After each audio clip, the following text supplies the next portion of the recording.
And to confirm, this is being recorded for use on the East Kingdom MOAS YouTube channel and other MOAS purposes.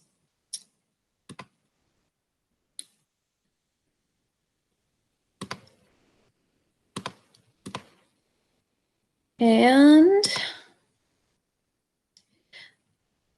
a reminder of the SCA harassment and bullying policy. The SCA prohibits harassment and bullying of all individuals and groups. Participants engaging in this behavior are subject to appropriate sanctions. If you are subjected to harassment, bullying, or retaliation, or if you become aware of anyone being harassed or bullied, please contact a seneschal, the president of the SCA, or your kingdom's board ombudsman.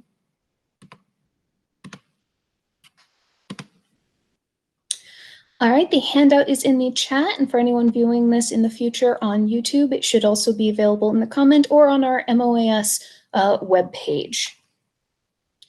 If everyone wants to take a look, you don't have to be looking at this throughout the course of this. Most of everything that's written in the handout will be talked about aloud and expanded upon. It's mostly there as something that you can refer to back in the future or as we go. So hi, I'm Mistress Elena. I'm with the East Kingdom Ministry of Arts and Sciences Office. I'm the Deputy MOAS Minister. And I want to say thank you all for coming to Consent in ANS, giving and receiving effective feedback. Feedback is an incredibly common concern in ANS, with artisans frequently struggling to receive the type of feedback they are looking for, and also teachers struggling to determine what types of feedback would be the most helpful in a given situation. This class is going to look at differences in communication techniques to understand why these miscommunications frequently occur, and to look at some concrete ways to improve our communication in both giving and asking for feedback to ensure that it is done with the enthusiastic consent of all parties.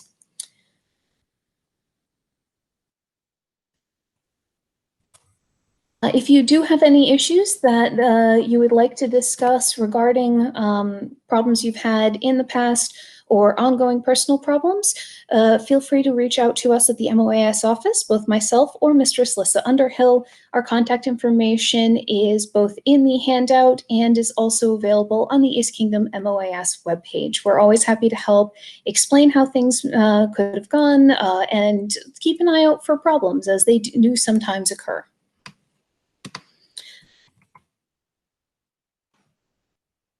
My apologies, I'm trying to move between several different handouts. There we go. So the goal of this class is to look at all of these different communication problems that can come up. Now, of course, even in our mundane world not tied to the SCA, I'm sure we've all had miscommunication issues. Someone misinterpreting a text that was sent, someone who puts a period in their text or Facebook message and someone thinks that means they're being harsh. What's the difference with the emoji of a smiley face versus a winky face? There's a lot of miscommunications that happen in all realms of our life. But the SCA can be very fraught for this, especially in the ANS world, for a lot of different reasons that we get into. We blend the roles of who's doing what. We have a lot of great teaching and learning, but this can come with some very serious potential pitfalls if we're not all on the same page with our communication techniques.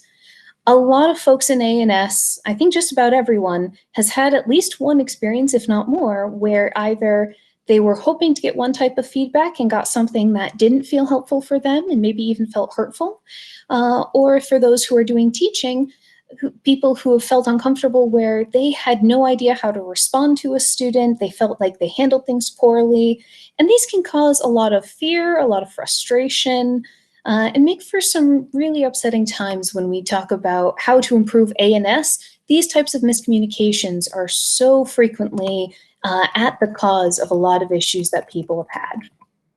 This class is going to get into some common communication pitfalls. We're going to talk some about consent and why it is so important for both parties. And we're going to have some explicit examples of how to handle certain situations with some suggested phrasing and different ideas for giving some ideas that we can use to try to improve, be more explicit in our requests for feedback and in making it clear what we're willing to offer to provide feedback to others. So getting started, common communication pitfalls. Big one, language is not 100% clear. Obviously, language gets used differently by different people, and things that we might think are perfectly clear, it can be a challenge for us to be understood exactly as we intend. So we have this example here, the phrase, "How are you?" So there's obviously a literal meaning to that of like, "Hey, how are you doing?" A question about your current state. But there's also the social polite response. So even if you're not doing too well, if you don't know someone super well, you're probably going to respond, "I'm well, and you?" regardless of how you actually are doing. But depending on how well you know the person, this is really going to change. Right before we turned on recording, a friend asked how I was doing, and I went, "Well, honestly, not great. I'm dealing with some medical issues," and went into that. If I didn't know that person that well, I would probably going, "Oh, not too bad. How's your day going?" Likewise, how we ask and respond to A&S questions can really change a lot depending on the person and the relationship. Words have different meanings, different interpretations, and usage, and so it's really important to remember our communication with them is never going to be 100% perfect, and so we need to think more critically about those explicit language meanings and diving in to make sure that we're really on the same page. Here's a scenario that has happened many times.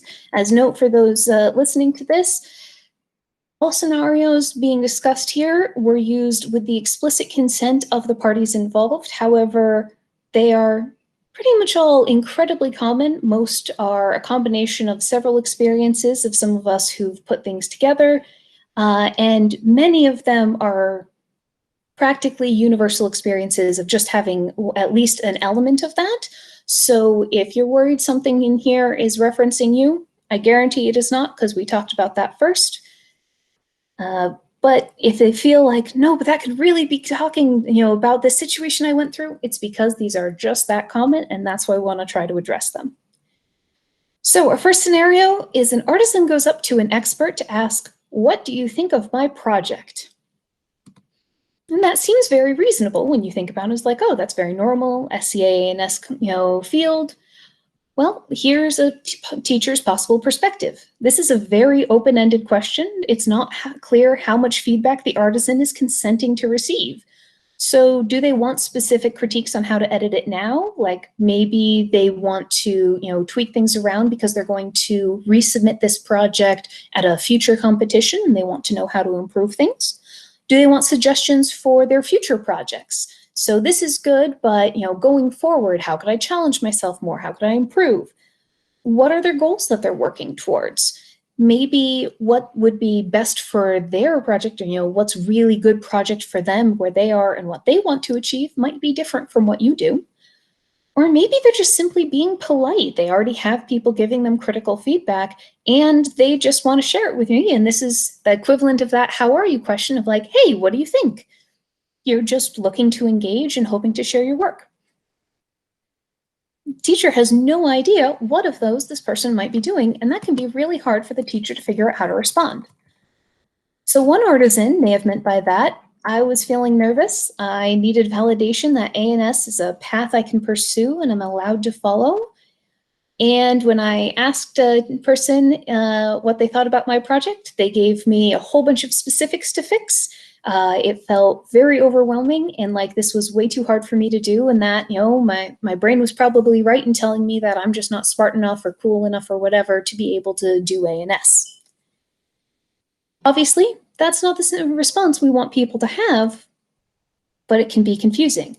On the other side, artisan 2 might say, "Well, I talked to 4 Laurels who all said my project was lovely, and then I entered A&S Champs and got a mediocre score because of several issues no one had pointed out to me." And we've had quite a few artisans have this experience as well, who felt that maybe did the artisans not take them seriously enough? Did the Laurels just not want to engage? Did they think that this artisan was beyond help and that's why they didn't bother to give any, specific feedback? So So it's really important, the lesson that we can learn from this is this is a very common and very frustrating problem for everyone here, but we can help address this by asking specific questions, both as artisans and as teachers, to specify what the artisan is looking to get as feedback. So for example, if you're really looking for critical feedback, stating that more explicitly, making it very clear, I'm thinking about changing this project because I want to enter it at A&S Champs and I feel like it still has some flaws. Do you have any suggestions for places I could improve? Okay, so that tells them what your goal is, that you're looking to change, and that you're looking for critical feedback on how to improve. Great. Now, it is admittedly a lot harder to ask for emotional validation. Sometimes we don't even realize that is what we need, and we think, oh yeah, no, I really want feedback. And no, we don't actually want feedback. What we really want is for someone else to say, no, you're doing good, you're on the right path, it's all set, you can keep it up. And it's really hard sometimes to separate that out in our own heads, and it's even harder to go up and ask for emotional support from people, which is how this can be construed. But just about everyone in the A&S world has rampant imposter syndrome, and we're really all, for the most part, very happy if you say, I'm kind of nervous. How, do you think that I have a future in A&S? That gives them an idea of going, yes, no, look at all of these things you did great, and they know where to focus their feedback on the stuff you're doing well and encouraging you and helping you come in. But I get that that's hard to ask for.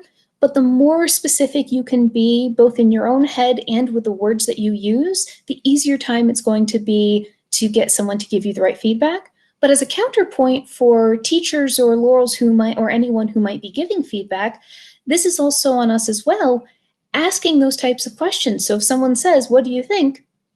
Ask a question, what kinds of feedback are you looking for? Things like that. So the more explicit we can get on both sides with our language, the better time that people are likely to have. As a note, I currently am reading through the handout guide in a separate page, so I cannot see the page with everyone's faces on it. So if someone wouldn't mind, if we do have questions in the chat that need to be addressed now, or if there are any issues that are of a very timely manner, if someone could just unmute and let me know. But we will have plenty of time for questions at the end. Also, feel free to leave them in the chat and we can address them as we go forward. All right, looking at our next subpoint that we should keep in mind throughout all of this. So I'm sure everyone's heard of the golden rule. Do unto others as you would have them do unto you, or don't treat people a way you wouldn't want to be treated. And in theory, that can be a good starting point, but it doesn't always work. This is because all learning styles and preferences can be valid, but assuming that the person speaking to you has the same goals, perspective, and learning style is the heart of a lot of frustration and communication issues. Mundanely, I am a teacher, and one of the biggest things I learned in my education classes in grad school was that my learning style is so not the common one. A lot of times they would hold up things and say, and this is not a great teaching technique because most students don't engage well with it. And I'm like, oh man, that's my favorite way. I like lecture. I genuinely do. It works for me. I like information going fast. Group discussions, not as much my thing for in academia, but for a lot of students, that's a much better learning option.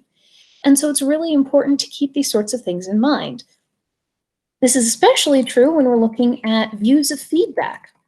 So Artisan 1 might say, the feedback method I like is very direct. It focuses on problems first. The compliment-heavy method annoys me to receive if I'm trying to address flaws in my work and I ask for specifics.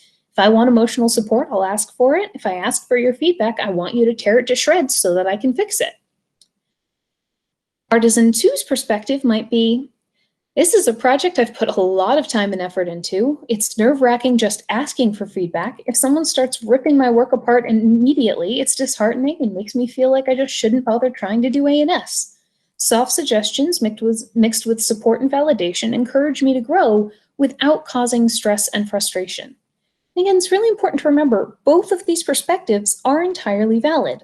One might be yours and one might not, and there might be a lot of nuance between them, but both are very, very valid responses but it's something to keep in mind. We can't assume that just because someone's response for what they wanted for feedback or what they gave you when you requested feedback doesn't line up with what you needed.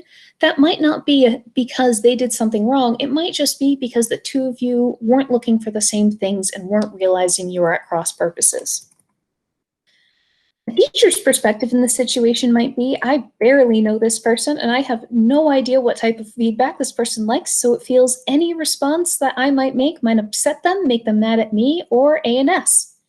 And I'll admit, I've been all three of these perspectives at different points. For the most part, I'm much closer to Artisan 1. I like people to tear my work to shreds. I'm incredibly hard on myself, and my solution to this is if I have everyone tear it to shreds, then I can build it back up. I'll fix all of the potential issues, and then it will be better, and maybe I will hate my work slightly less. Every so often, though, I run into something and I'm like, nope, I have emotions around this, as it turns out, and I am not looking for critical feedback. And it sometimes comes as a shock. Usually not for art. For me, there's some, like when I try to do creative writing, turns out I have a soft spot when it comes to that, and I have to work a lot harder to keep my brain clear. For A&S, tear it to shreds, it's great. Doesn't always work with everything else for me. And as a teacher, both mundanely and in the SCA, a lot of times I get people who I don't know particularly well, or maybe I know as a friend, but I don't know their learning style, asking me for feedback, and I have no idea what's going to be helpful for them. And so these miscommunications are frequently incredibly challenging to navigate unless we start asking explicit questions. So it's really important. The lesson that we can learn from this is you need to be proactive, both as an artisan and as a teacher, to identify what style of support and feedback is needed. Just because one is the feedback style you prefer doesn't mean that is the default of the other person, and it could really frustrate or hurt them. The counterpoint to that, though, is to remember, especially as artisans, the feedback or questions that might seem useless or mean to you might be that person's natural communication style. You know, they might genuinely think that they're helping by providing feedback in this way. And it's really important not to assume meanness or lack of caring just because it wasn't what you were looking for. Your preferences and needs are entirely valid, but other people's preferences are also valid. And that can be hard to keep in mind sometimes. We're used to seeing things from our own perspective, and it can feel really peculiar. This has come up recently with a lot of the online work. There are different types of online participation that people can engage in. Some of them are running at specific times, like this class is. We all log on to Zoom. Some of them require other times as well. Some are more structured, some are more social. There's lots of different options. Some of them feel great for me and I really enjoy, and I don't get the allure of others. But when we're talking about planning things, I sometimes see people who get really upset because they don't like one specific activity, and the idea that other people like it is really hard to grok sometimes. This often comes up regarding competition as well. Personally, I love competition. I like challenging myself. I'm a very, I work well with a rubric that makes me improve my own self. I enjoy it. Other people don't. Both are entirely valid. I don't really like the sort of let's everyone hang out and socialize and work on things at the same time. I don't mind them sometimes, but I'm autistic. I struggle with social. It's a little uncomfortable for me unless I really know the people, I know the space, especially when we get onto these online things for Zoom. Zoom social hangouts are utterly terrifying for me because multiple people talking, the noise gets overwhelming. But just because that's not good for me doesn't mean it's not going to be good for someone else. And so if other people want to have that sort of, social, let's all get together and chat, I'm really happy for them. It's not a good fit for me, and I know that, and it took some time to realize these things about myself, but I can still be happy that other people are getting something out of it and having a good experience. It's not fair for me to blame the activity if it just doesn't connect well with me. That doesn't mean it might not connect with other people. And that's okay. We're all different. We all have our own perspectives and goals and ways of connecting with the world. But it can be really important to keep in mind that just because someone else's perspective is different than ours doesn't mean that the things they're doing or hoping to, find aren't just as good and valid. Another part that causes a lot of miscommunications in the SCA is we have this weird overlap between social interactions and education, which blurs the line between social roles.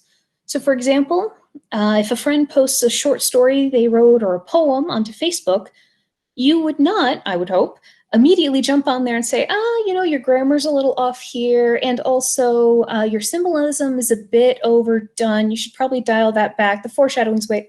No, that would be incredibly rude. But if a teacher or if a student submits an assignment to their teacher with it, there's going to be much more the response. Oh, okay, here's what you did well. Here's some areas you could improve. It's my duty as a teacher to give constructive feedback in a way that lets a student learn and grow.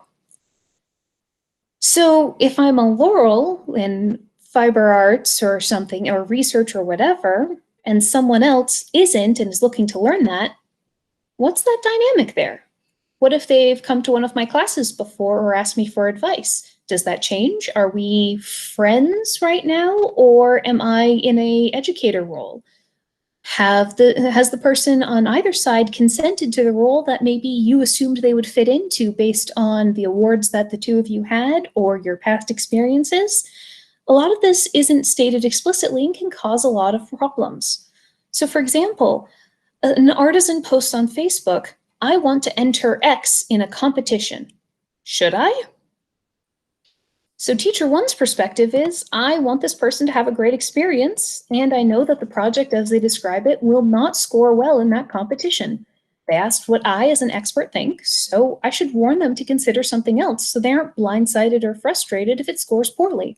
It's my duty as a teacher to help them improve and do well, and I don't want them to have hurt feelings to have this suddenly come as a shock. I mean, that's a reasonable perspective.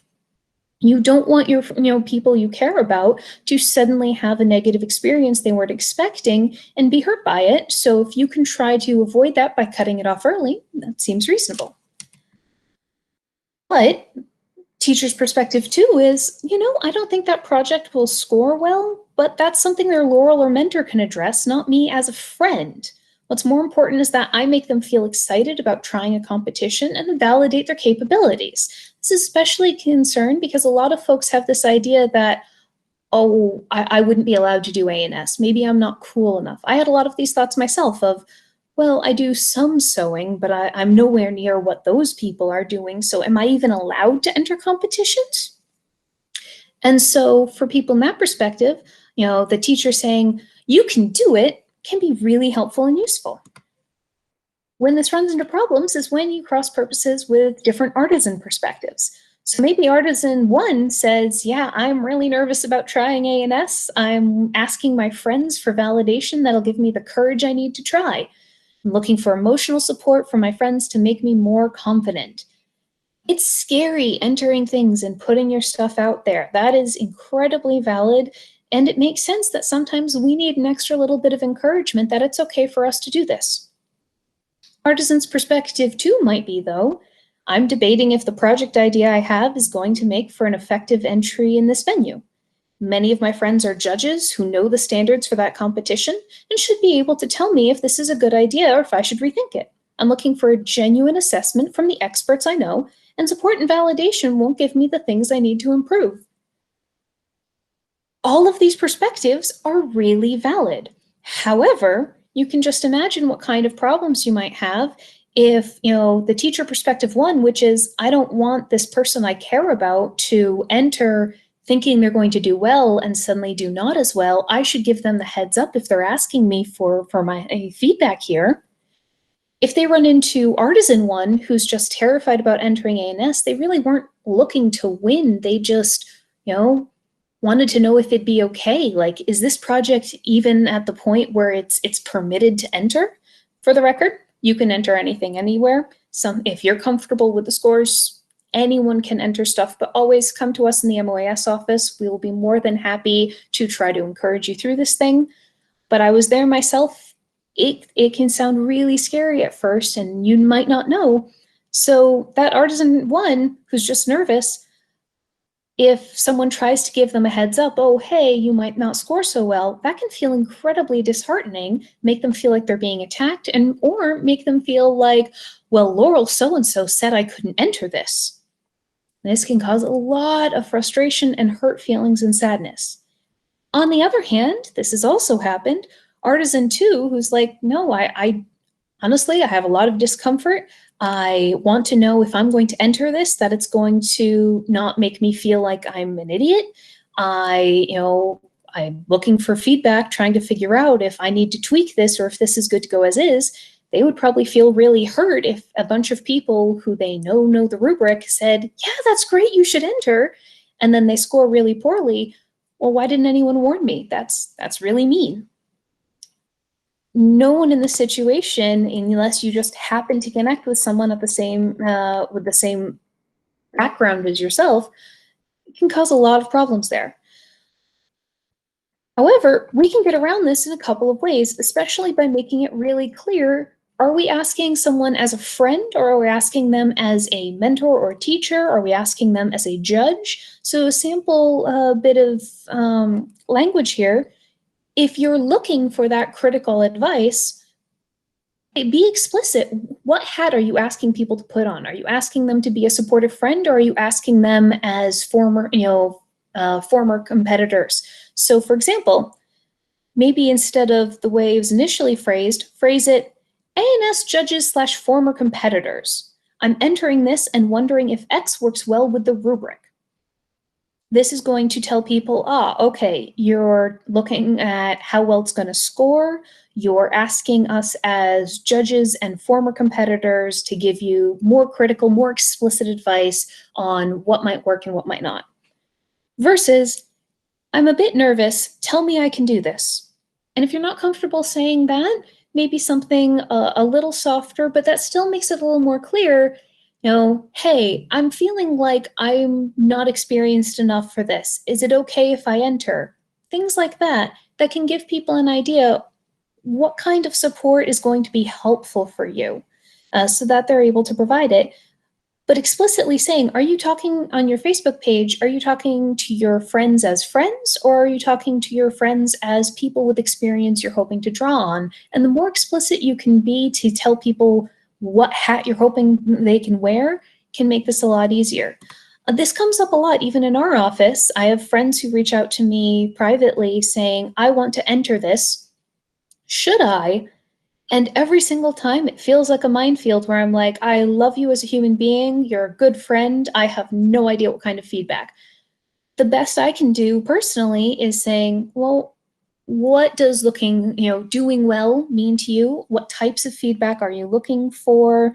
I think it's great that you're entering and considering entering. That can be a good part of that. Hey, how to encourage without maybe giving them false hope that it's going to score super well on their first try. Most people don't score super well on their first try, in the same way most people who enter a Crown tournament for the first time don't become king or queen. Same thing. But it can be really helpful to ask those questions and also of artisans looking for your advice. And if you're looking for advice, be as specific as you can. It's much more likely, if people know what type of hat to wear, that they'll be able to give you what you're looking for. Additionally, another point, sometimes people interact differently than you expect. This is very, very true in the SCA, where we're frequently at camping events dealing with dehydration and everything else that goes along with that. People have bad days. People interact differently. A person at an SCA event might be exhausted, dehydrated, out-socialed, or any number of things that make effective communication not so good. For example, by 4 p.m. at the Pennsic A&S display, an artisan is lucky if they can still think straight, much less have a long conversation about sources. I had someone do this to me, and I'm sure they were very nice as a person, but my brain, it was gone. I had been sitting out there since like 11 a.m. It was incredibly hot. There was no breeze. I had talked my little heart out. And by the time someone came by towards the end of the day, they were asking questions and it just wasn't working. I'm like, there's information up there. It's not coming out. And I didn't have a great way. I felt very awkward at the time because this person had a Laurel and I did not. This was when I was getting much started. And I could not for the life of me figure out how to correctly explain, I can't talk right now. I'm done. I can't. On the other side, after judging for 4 hours straight, a teacher might have their eyes glazing over and also be unable to word anymore. I had a similar thing happen at ANS Champs after judging all day in a very packed schedule, and I had also been champ I was stepping down as champ, so I had gotten there at like 8 a.m. to try to help set up. By the time we got to the end, I was toast. And someone came up to me wanting to know about my thoughts on their project, and I was just like, I can't. Neither of these things had any impact it was not about the regard for the other person. It's just sometimes you're not up for talking, and that's okay. So another example, so person B says, person A was really mean to me. I asked her to talk last event, and she brushed me off and walked away. And this is based on a true story. In fact, person A had a horrible migraine and spent most of court lying down in the hall with a pillow over her head, and she was probably in horrible pain and trying not to throw up at the time this person talked to her, but this artisan felt really hurt by the situation. They tried talking to a Laurel, and the Laurel brushed them off in their mind, and they turned it into this whole thing in their head of, am I not important enough? Is my art so bad that they don't want to talk to me? And I think that's something easy for a lot of us to do, is assume that, maybe I'm not good enough. Maybe this is because they don't think I'm smart enough or skilled enough, and that must be why. Or maybe they're just mean. They must be cruel. When so much of the time when I see these types of miscommunications happen, it's purely because someone was tired and the other person didn't know, they didn't have the great words for how to explain that to each other. Something else that's really important to bring up here is implicit bias. For those of you who might not have heard, we all like to think of ourselves as not having prejudices and being very open-minded, but implicit bias is something where we've been raised in a culture that has certain biases around ability, gender, race, LGBTQ presence, and this can really subconsciously impact us in ways we don't necessarily realize. So are you likely to assume better or worse of someone because of their age, about their gender? This is very, very common for women who are in positions of authority. We have that term, resting bitch face. We don't have that term for men. Well, we have it for women, resting bitch face, to explain that they don't always smile. When men don't smile, it's not as much of a thing. But we've seen this happen for women who are Laurels, are often have people say, oh, well, they're scary, or they're just not very friendly. We also had some similar issues to this when putting together with the MOAS team, when talking about how to provide feedback to our judges when we were doing some of the rubric training materials.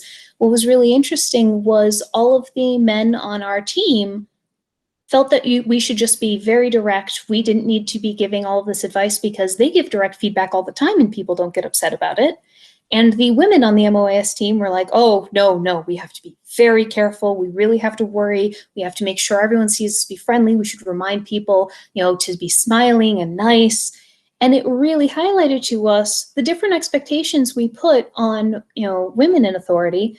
But these things pop up in other areas as well. We've seen it, and I'm sure you may see it in work as well. In my office, there's some serious issues with subcontext of racism around my boss is a woman of color, and the things that I can say and everyone's fine with, but if she says she's being told she's pushy, that's a serious concern that we have to keep these things in mind when we're viewing other people. Are we letting the fact that, oh, well, he's a gay man, so maybe subconsciously, do you associate that with being snarky or something, or catty? I see those words thrown around a lot more in regards to members of the LGBT community than I see who aren't. Again, a lot of these terms, we don't consciously think about them, but they can factor into it. And it's really important to keep an eye on, okay, was that person really being kind of mean? Or are they just acting outside of what I would expect them to behave? And this also comes in with level of award. Do you assume that a Laurel has to be on all the time? Do you assume someone might not have all the answers because they're not at the award you would assume? It's really, really important to take a look at all of these implicit biases and how they can influence how we behave with other people and the expectations we have of them, making sure we're actually being really fair with everyone. Likewise, people can have very different cultural backgrounds or personal preferences or disabilities that make them respond differently than you assume. Some people, as we mentioned just before, don't smile much. Some make different levels of eye contact. Myself, as I mentioned, I'm autistic. I mimic a lot of common eye contact patterns, but doesn't always happen. A person who's a non-native English speaker might be more blunt or direct because they don't have the language in English to be able to beat around the bush and try to, say something very subtly.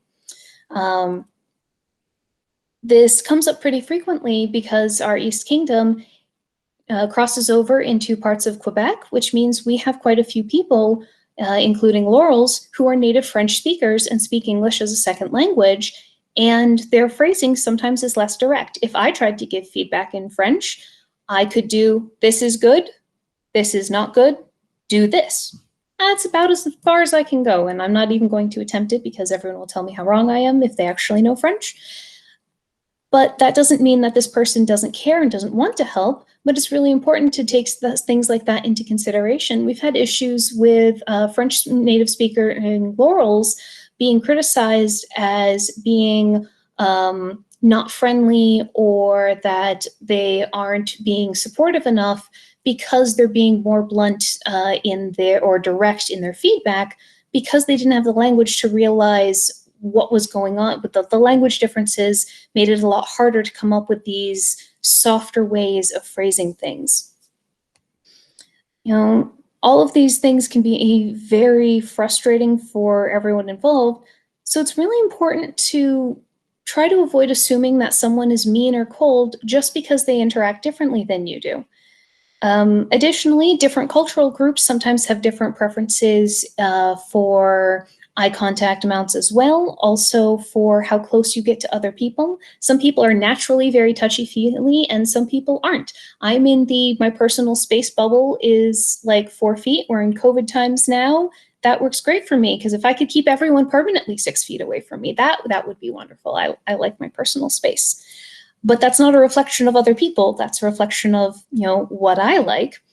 I try to be understanding when other people come up, and that's not what's comfortable for them. But it's useful when other people keep that in mind for me as well. So in the handout, I actually put it in as a note, as an example. Mistress Elena is autistic, and when tired, she forgets to make facial features or modulate her voice much, which makes people worried she's unhappy with them or upset at something when it's really just how her face looks. As I may have mentioned before, I'm dealing currently with some health issues, and teaching these classes and having them recorded has been extra terrifying for me because I have a fake pattern I'm trying to keep smiling and keep my voice up so that this doesn't come across as too scary. But I know that in the past, people have, if I haven't remembered to keep those things up, people have felt that this was a reflection of them when it's really just, no, I am very tired. And when I get to a certain point of tired, my voice drops back down to my lower natural register and it stays pretty flat and monotone. And my eyes either are focused straight at exactly what we're working on, straight at the floor, or straight directly at your eyes and not focusing on them. And that's much closer to how I would be interacting if I didn't have my teacher thing on. When that goes down, it's not a reflection of other people, it's a reflection of me and my exhaustion, but that can be really hard for folks to keep in mind when all of a sudden, oh, well, but she's like deputy A&S minister in a Laurel. Maybe she just doesn't think I'm important enough to talk to. No, I like talking to people about A&S, like a lot, like a concerning amount. I get very into it. It's a hobby for me. So the lesson out of all of this is, while some people are always going to be rude, try to be understanding. They might have genuinely thought you wanted the response they gave, or they might be dealing with something else making them distracted, or they might have an innate communication difference that is making them seem rude now to you. But take a breath, try to look at it from their perspective, and be considerate when looking to engage with someone.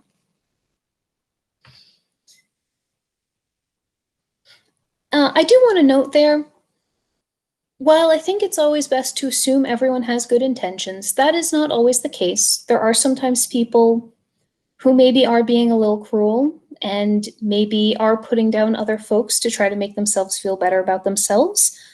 It does happen. A lot of the concerns that get brought to us, and a lot of the ones that I've initially faced myself and now have more experience with all of the various people involved, I look back on it and I'm like, no, that wasn't what I thought it was. But sometimes there are just people who aren't that great in their behaviors. If that is a concern, or if you're not sure, if you had an experience that wasn't great, you're feeling frustrated by it, please come to us. Us in the MOAS office are very happy to help try to figure out what happened. And if there is a problem, we are going to be very happy to help try to take a look at that. There have been people, even peers, who have had their peerages removed because enough peers looked at them and said, that's not appropriate behavior. You are being cruel. You are not being peer-like. And so we do not want to encourage this idea that a Laurel can behave in this sort of way, so there will be consequences to that. If nothing else, we could at least maybe speak to that person and give advice. There are some people who, not out of malice, but out of their own communication techniques and backgrounds, aren't a great fit for doing certain jobs in A&S, and that's okay. Not everyone has to be good at everything, but if you had a negative experience, we might be able to help. We might be able to, if nothing else, try to make sure that you or they aren't in a position where it could happen again. So please reach out to us if you have any concerns. If you're not comfortable reaching out to us directly, talk to another person. It could be a peer who might have some social authority and you might feel comfortable with, any other member of a polling order if you have concerns about someone there, and they might be able to help. But we are always very happy to volunteer in the MOAS office to provide that as part of our work with the MOAS world as a whole, or with the A&S world as a whole. All right. So now getting more into the consent side of things. This has been sort of in the background of a lot of these phrasing where we say ask explicit questions. The reasoning behind all of this is because of this important in consent. Communication isn't exact. Things can be very unclear. And so we really need to be aware of what are artisans consenting to receive and what feedback is a teacher consenting to provide. You have to have both. It's not just a one-way street. Consent can never be just on one side. It has to be on both for anything. Sometimes a person isn't up for giving or receiving feedback, and that's okay. So here's some good ways to be more mindful about consent in your discussions. We talked about it before, but ask explicit questions. This is really the most important thing. As an artisan or as a teacher, ask questions in a non-judgmental way. Pardon me. So some examples might be, what are your goals with this project? Do you have suggestions for how I could use my sources more effectively? Now, you note with though, if I as someone who's giving advice say, what are your goals with this project? That helps me figure out, okay, what are they hoping to achieve? What are they concerned about? What are they proud about? It gives me an idea of maybe what types of feedback might they be looking for, even if they haven't said it themselves. I can help coach and guide them through this. Much as we think everyone should take this class or have this awareness of the importance of consent, not everyone does. A lot of people are going to default to their own personal background, both as artisans and as teachers. So I really recommend, if you're someone who might be giving feedback, go that extra mile if you're able to. If you're in a position to give feedback, go that extra mile to ask questions very explicitly to try to figure out what they're looking for. Likewise, not everyone has a teaching background or has taken this class or is a naturally very in tune with the social emotional side of things. So making very explicit requests for what type of feedback you want, very helpful. That question, do you have suggestions for how I could use my sources more effectively? That's a great way to make it clear of like, hey, this is an area of my project that I've identified some potential issues with, and I'm looking for very explicit critical feedback on how to fix that. I also, as a judge, just ask, what types of feedback would be useful for you right now? A lot of times people might not have thought about that question before, and the blank look on people's faces of, I don't know, give me a moment. It's very amusing, but it can really help. Another one that I highly recommend for judges, what was your thought process behind this material, method, pattern? Rather than saying, well, I don't think this is period, which might be true, but might not be a helpful way of phrasing it, this is a really great way to ask the artisan, because there are some things that are new and coming out where things that we thought we knew the answer to of, oh, that's not period, well, here's this new archaeological report that shows it is. So asking an artisan saying, hey, what was your thought process behind this? Sometimes they'll answer, yeah, that's what I could get at Joann's. Or, oh, I took a class in this and they said this was a good substitution. Or, yeah, here's this new archaeological report that just came out and here's my great documentation. It gives them a chance to share their perspective. If they're aware, yeah, this isn't the right material, but it's what I had access to. Going forward, I'm going to do X. Okay, well, they already know. You don't need to tell them. It gives it a much better experience when you can ask these as a genuine question and see where they're coming from, rather than just jumping to the assumption, oh, you should have done this. And you might learn something new yourself. I actually have learned some really cool things that way, where people, some new finds that I hadn't known about, and also some just really interesting ways of thinking about things. And I'm like, oh, that's not my perspective. I wouldn't have seen it that way, but it makes a lot of sense when you phrase it like that. Then, similar to what we talked about before with the golden rule, don't assume what's true for you is true for them. Different people have different goals and different communication styles. If someone says they want to make their project the best and are asking for advice, that can still be very, very broad. Is it they want it to win ANS champs? Is it they want to become a master of their craft? Those might overlap, but they might have different areas of focus. Or is it, I really want to share this information and teach it out to other people? Again, might be a different area of focus. Even phrasing, like the best can still be very open-ended. So making sure you're on the same page, really, really important. Additionally, very, very important is to be aware of power dynamics and expectations, especially in the SCA. We have polling orders.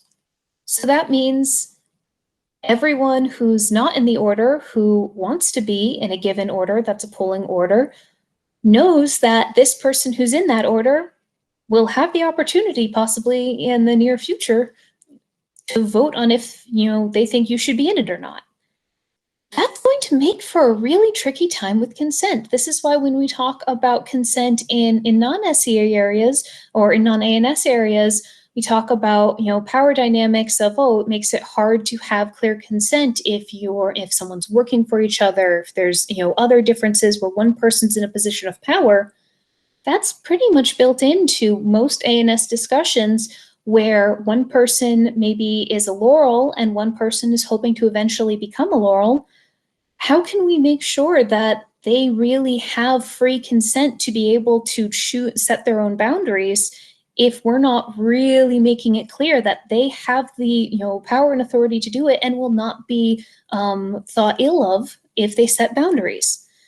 So, and this is something I was very confused at experiencing when I moved through the ANS levels, is how people interacted with me when I was just, random Elena wandering around, no polling orders. I didn't have to watch my language nearly as much as I do now, because people didn't take it nearly as seriously. If someone didn't want to talk to me, they didn't have to. There was no power differential we had to really worry about in that direction.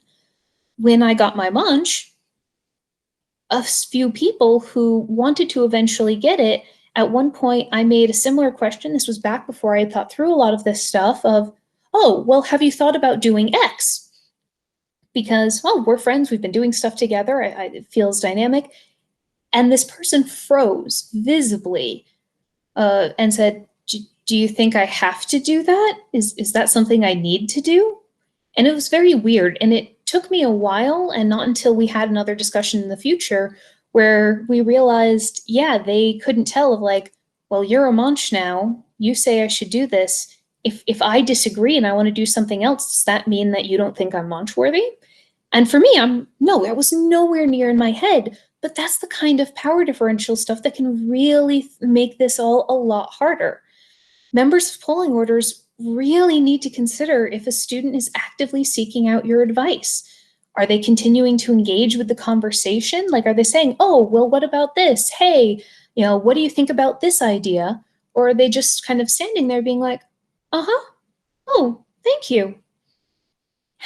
And it's tough, it's a lot of effort for me to read those nonverbal cues, but I make a lot more of an effort, not because it's something that I know I struggle with, but specifically because I know that with the power differential between, being a Laurel and also, deputy MOAS, that can really shift how comfortable people are with stating their boundaries. And that's really important to keep in mind. So I never want someone to feel pressured to listen to me talk.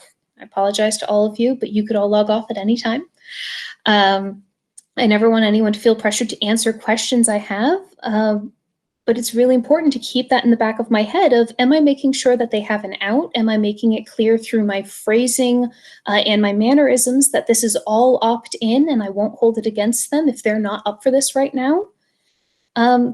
It's really important to keep in mind.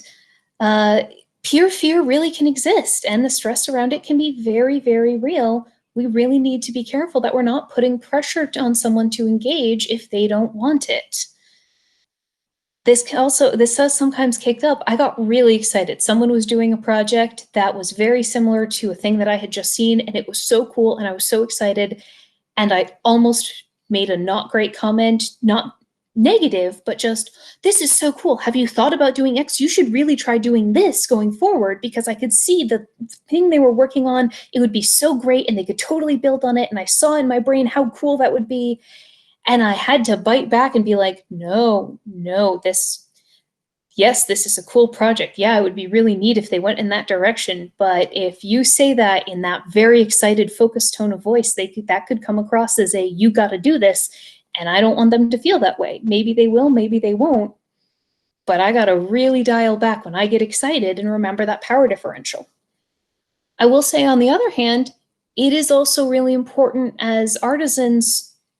It can be easy to assume that Laurels or experts are always on and available to talk. It's in their job description. Oh yeah, they're a Laurel. Like, their whole thing is about teaching and sharing information. So if I need information they have, they'll share it with me. And that seems very reasonable, but people might, again, have a migraine. They might be exhausted.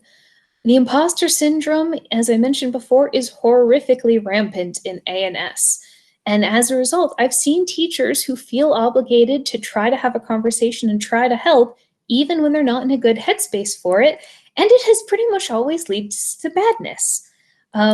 Things get phrased the wrong way, and someone ends up hurt because of it. So if you know the classic example from the airline, adults, make sure you put your mask on yourself before assisting others.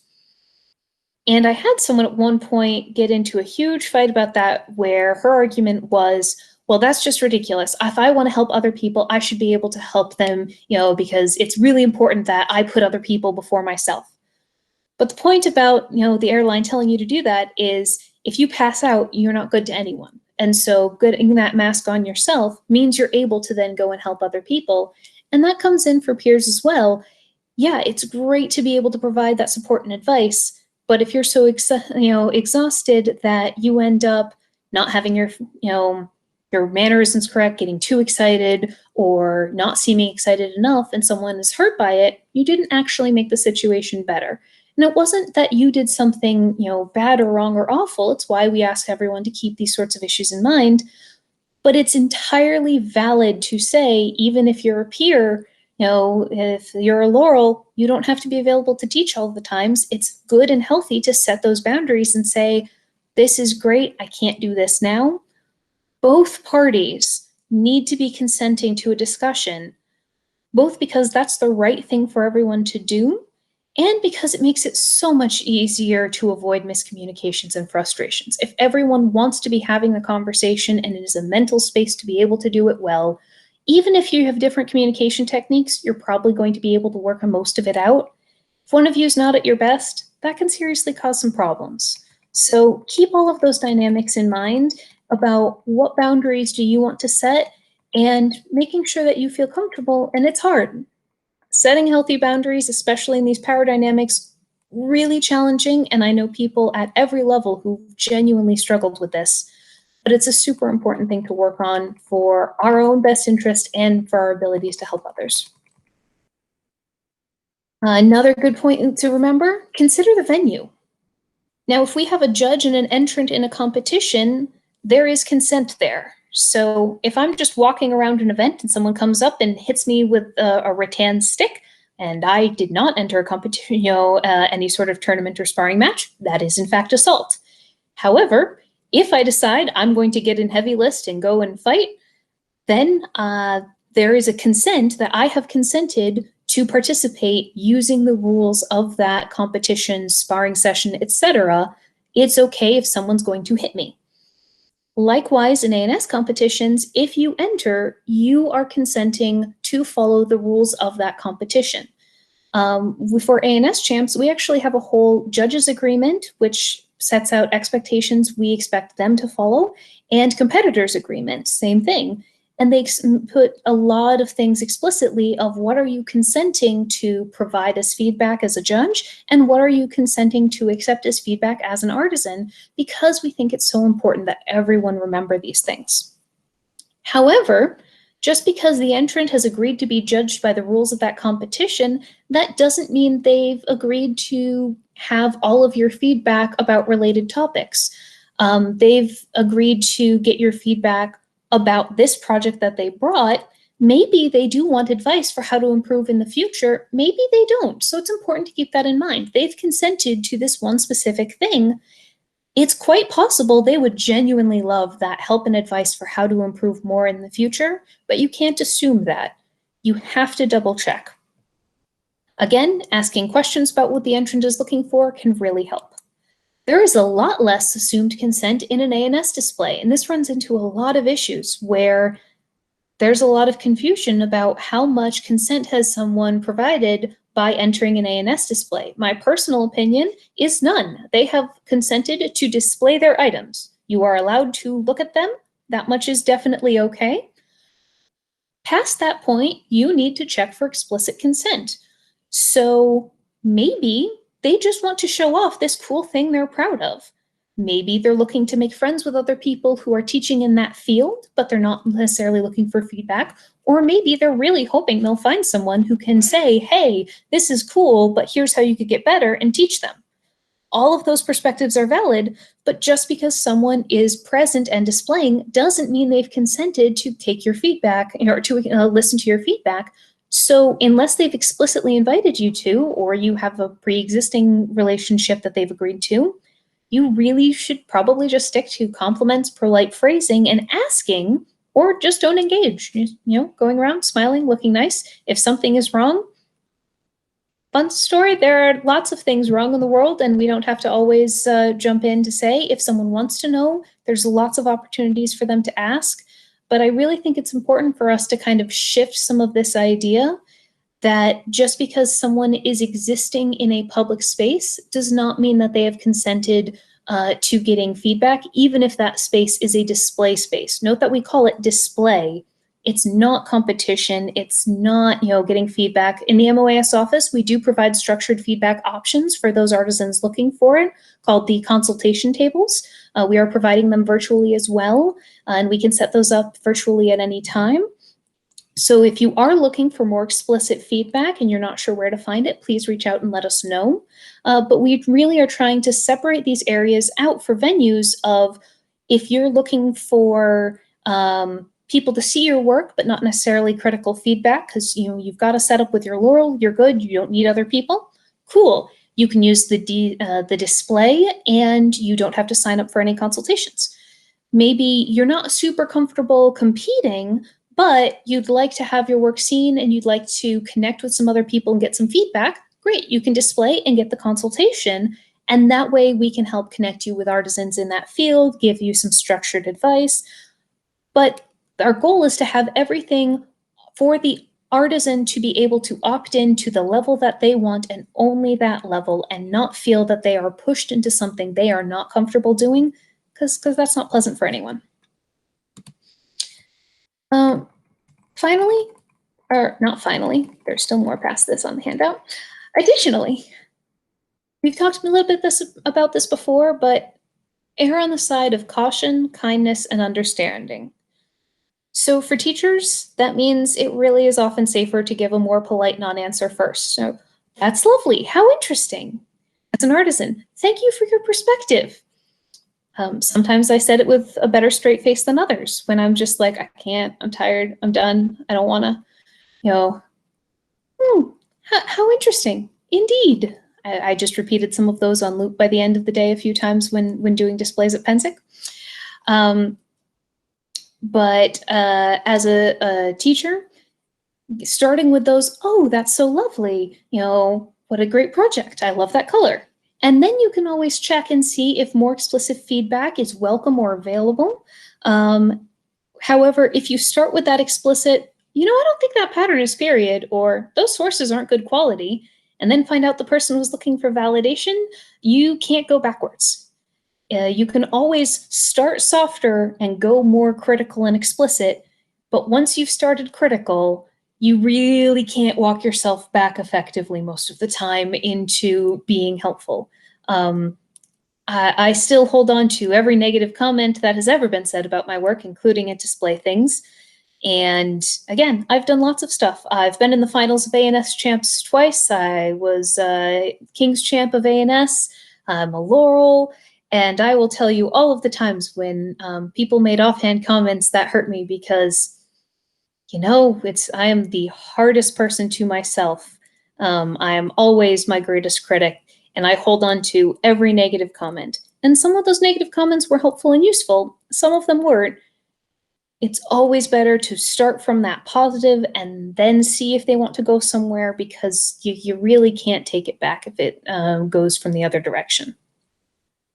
That being said, again, some people have their issues, but trying to assume the best intentions and speaking with kindness and understanding leads to more pleasant times in general. And I think we are at finally, yes, finally, for this section. Don't ask a question you only want one answer to. This is tough. Sometimes we really hope someone's going to answer something a specific way, that they're going to look at your project and be like, yeah, no, that's perfect. That's amazing. You don't need to change anything. Or, yeah, no, those materials are definitely period.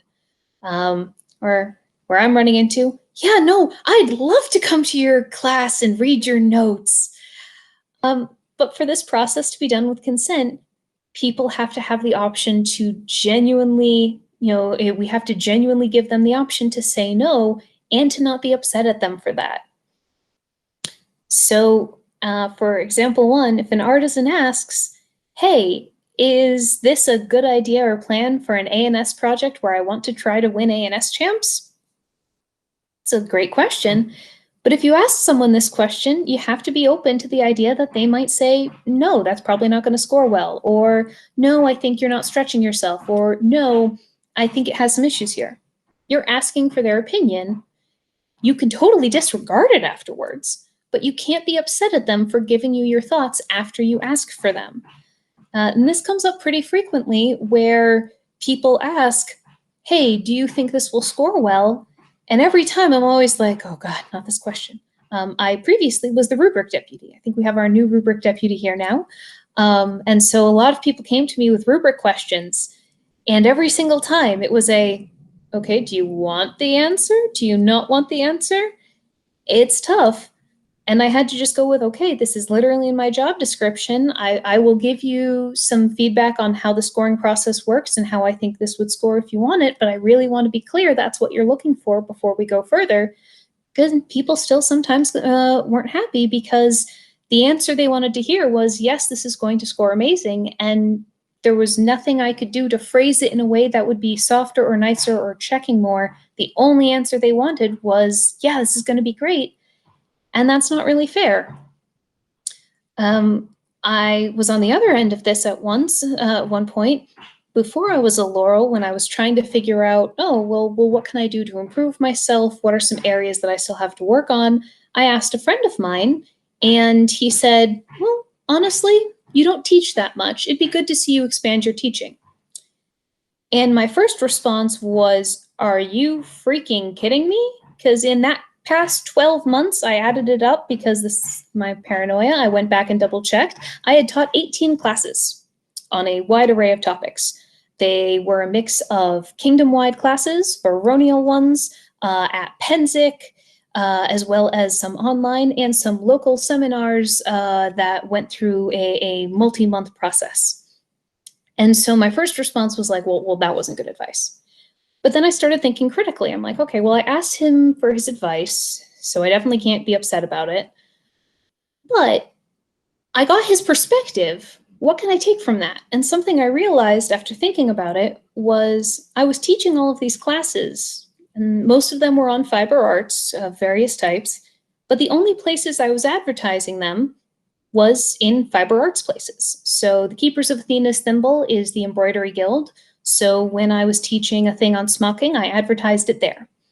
And that's great, except for the fact that the people who, who might want to know smocking or other embroidery types and have no idea how to even get started weren't seeing my work. They didn't know that this was an option that they could attend.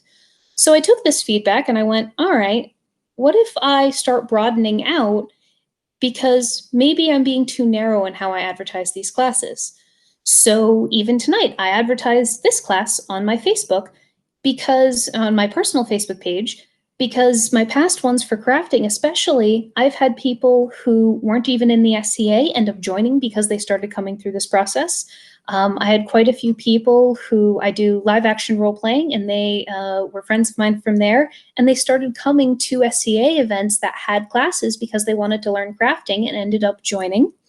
I run a local fiber arts night when we're not in COVID times, and quite a few of the folks who ended up coming there weren't, in the traditional SCA circles. I also had people who wanted to get going in fiber arts but didn't know where. So by sharing it to things like the East Kingdom page, a larger Facebook group, and to email list and my personal page, people who hadn't been into embroidery went, well, this looks like an intro level course. I could give that a shot. And as a result, a lot of folks have joined the SCA, learned a whole bunch of stuff, and my classes have had more people. It's probably some of the best advice I've ever gotten in the SCA was make your classes more accessible to the outside world and not the small group you're, peddling them to. But if I had just immediately gone, oh, well, not only is he wrong, but that's really frustrating. He clearly doesn't care about me enough to check and pay attention to what I'm doing, that would have been worse for me as a person who wants everyone to do better. And it also would have meant a lot of people didn't take some cool classes they've ended up enjoying. Now, on the counterpoint, sometimes I've asked people for feedback, and the thing that I've learned from the process is not to ask them for feedback. And that's okay too. But again, it doesn't mean that it's fair to be upset at them if I asked an honest question and they gave an honest answer, even if it's not the one that I was hoping for or not even helpful for me. It doesn't mean that they were doing something wrong. I can't ask them if there's only one answer that I'm going to be okay with, because then it's not consent. I'm saying, hey, give me your feedback, but only this. Doesn't work that way. Another example, can I talk with you about your embroidery? Again, as we said, you might be tired or busy or anything that makes not now a good time. You are not owed someone else's time, no matter how frustrating that may feel. This third one's a big one for me. Do you want to come to my class or read my handout? Because I might think I'm the most amazing teacher in the whole world. and that this is super, super important. They would really benefit from it. But it might not be what that artisan needs right now. They might be dealing with a whole lot of life stuff, and maybe, yeah, this class would be great for them, but they are not up to taking a class right now. And all of those reasons are okay. They also might genuinely know all of this stuff and really not need to listen to me, yap on about this for an hour and a half. All of those are valid. It's not fair for me to say, but I think I know a lot about this, and so if they were really motivated, they would come to my class. So hey, are you going to come? If you only want them to answer yes, you're not asking them a fair question. So as humbling as it may feel, it's valid for them to say no to, and it's really important to not put that pressure out there and to give people the free choice to be able to consent. If you're putting pressure on them, it's not consent. So as a recap, for it to be consent, people have to feel comfortable being able to say no, which means mitigating our own feelings around what someone might say and being aware of the power dynamics. Ask an honest question. If you ask a question, receive an honest answer. It's not fair to be upset at the person for answering honestly, as you did consent to that, even if the answer is not what you were hoping for. The way you can mitigate all of this, though, is by being more clear about what types of feedback you are looking for, and by doing a self-check-in to think clearly about, is that really what I'm looking for? Sometimes we just need validation. There's a person who I love and adore, and I tried to get critical feedback from them, and it failed miserably. However, I realized, oh, they're a good person to talk to when I feel like a miserable failure. And while it doesn't come up as much as it used to, every so often when I feel like a miserable failure, I reach out to them and say, I feel like I'm doing a bad job. Am I a miserable failure? And they say, no, you're amazing. I'm pretty sure they'd say that even if I was being a miserable failure, but it's really nice to hear that sometimes. And so it can be really good. I know certain people, it might not be the best fit for what I need at a given time, but maybe it'll be helpful for something else. And sometimes we do all just need that validation, and that's okay too. But being honest with ourselves about what we need can make that such an easier process for everyone involved. All right, moving on towards the end, we are almost over. These are the explicit guides that I put in as well for some ways to disengage from people who haven't taken this class or have a good grounding already in how to check for consent and how to be in tune with social emotional. Not everyone is good at reading this stuff. Not everyone knows about it. And I'm sure at some point there will be a conversation you just really want to end and you need some ways out. So here at the end of the handout, I'm going to skim through some of these, but they are all in this handout here, are some ways to disengage politely if you do not consent to conversing at that time. So some of my favorites, I will have to look into that. Because maybe I will, maybe I've already looked into it and I know it's wrong, but I'm too tired to have the discussion now. And that's a great way of just being like, how interesting. Indeed, that's certainly an interesting point of perspective. Again, sometimes I have a better straight face than others, but these can all be useful ways when you mean them genuinely or when you're just really tired. They can be some good ways to help show that sort of, yeah, I'm tired. I don't want to encourage this person to keep going with this, but I'm not really feeling comfortable enough to say that explicitly. And that's okay. Again, with power dynamics, with not knowing people, with stress, because when you're stressed, it's much harder to be clear about your boundaries and feel comfortable with them. So having those, very polite, just, you're not disengaging, but you're not actively engaging. You can also just sit there going like, oh. If you're not feeling comfortable disengaging yourself, those can be some good ways to hopefully people will get the hint and stop engaging over time without having hurt feelings. If you are comfortable enough to explicitly disengage, here are some possible ways that you can phrase it. I know a lot of this I created actually for my student before her first time entering the Penzic A&S display, because I wanted her to learn from my mistakes of having a not great experience, mostly because I had no idea how to set my own boundaries. And so a lot of this comes from that. So some phrasing, if you are a little more comfortable, I'd love to talk about this, but I'm exhausted / have a headache / whatever, and I'm not up to discussing it now. Or I need to take a break. I need to use the restroom. I need to take a nap. I can't look at your project right now, but thank you. One that I actually really recommend works for certain people. I know this is actually somewhat more common in some of the fencing groups, is if someone goes to give you feedback saying, oh, my Laurels slash teacher slash friend is handling my feedback for me, if you would like to share it with them. And this doesn't have to be like an actual peer or a peer you're connected to. It can be anyone. But some folks, they have someone else who collects the feedback for them. So, okay, if you have ideas or suggestions, you can go talk to them. They understand the type of feedback I'm looking for and need, and they handle all of that. And that really works. Other people say, I'm a little overwhelmed. I like to remember everything. Would you mind writing it down? And they bring a notepad or a book so that people can give feedback and write it down for them. And then you can choose what to read and when to read it. Gives you more control that way. If I will admit, I have only ever used this last one with people I'm really comfortable with, but with them, it can be really useful. I understand, but this isn't the type of feedback I'm looking for right now, but I appreciate the thought. Mostly, I actually use this in my romantic relationships with my fiance, because every so often he comes and he's starting to be like, oh, but here's this. And I'm like, nope, wrong feedback type. Because I love him dearly. I know we have a good relationship, so I'm comfortable giving that very explicit, hey, no, this is not working for me. The type of relationship you have with people, those power differentials, and your own personality all influence how comfortable you are with how directly to disengage. And again, totally valid. But I will admit that final one I really only use with people I'm very close to and very comfortable with. So figure out, are there ones here that might work for you that you can have kind of some go-to phrases for how to disengage if someone isn't picking up on the hint or checking with you explicitly.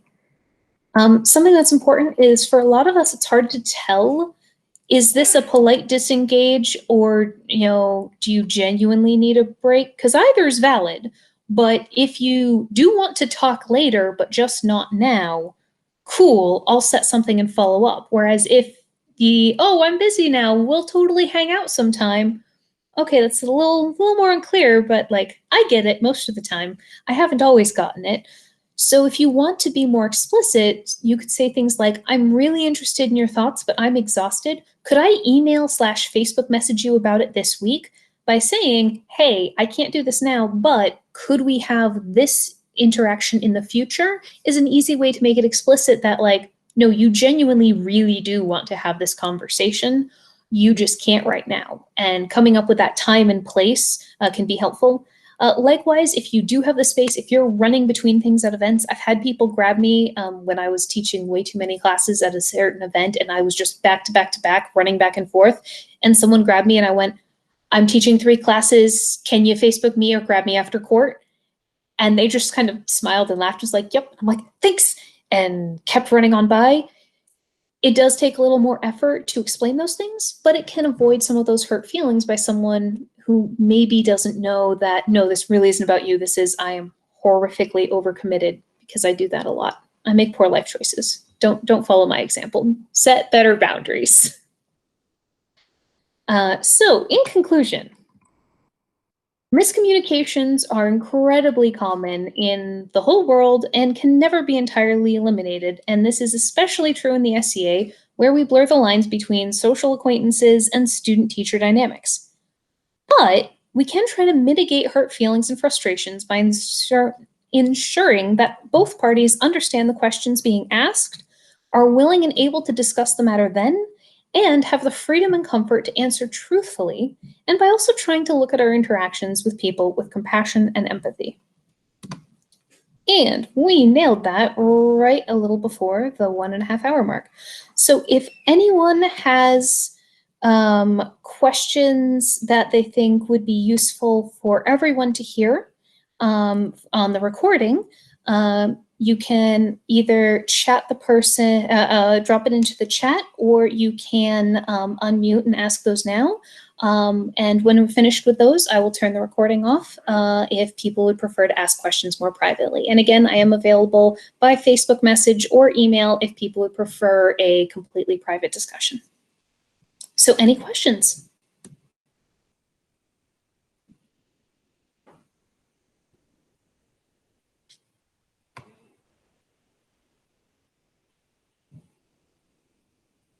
All right, 5-second warning, and then I'm going to last call.